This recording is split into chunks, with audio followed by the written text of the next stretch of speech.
Gandang hapon mga idol. Yan. May bunga na yung talong natin sa harap lang ng bahay mga idol. Oh. Yan. Yan bunga mga idol. Mayroon pa. Tapos mayroon pa dito malaki na mga idol. Oh. Bali tatlo dito sa kabila mga idol. Yan. Yan. Bali tatlo ang bunga. Tapos dito naman sa kabila mga idol. Isa pa lang. Tapos may mga bagong bulaklak pa mga idol. Oh. Tapos yan yung ano natin may iwan ko lang ano parang sili siya o atsal ng bell pepper, iwan ko lang yan, parang dahon ng sili o malaman lang natin yan pag magbunga yan mga idol.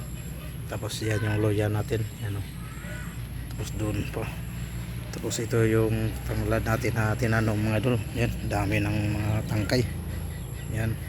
Tapos ito yung loya, tapos meron pa tayong ano doon ng talong yan. Tapos mayroon pa tanglad yan mga idol yan, yan. Tapos may dami pang bungang ano mga idol, mulberry yung nakared, dami pang bunga yun pa.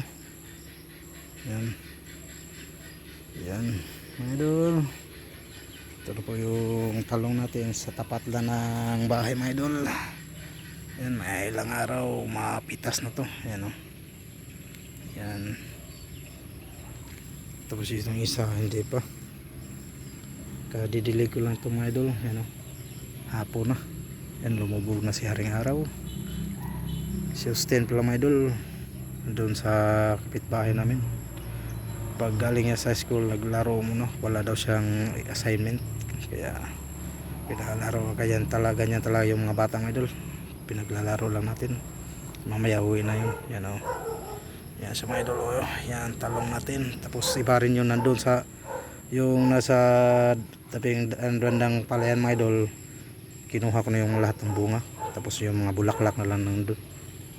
Yan mga idol, yun mga banda mga dyan idol. Parati ko na to kinukuhaan ng laman na luya. Yan o. Tapos yung ganito binabalik ko pagtanim.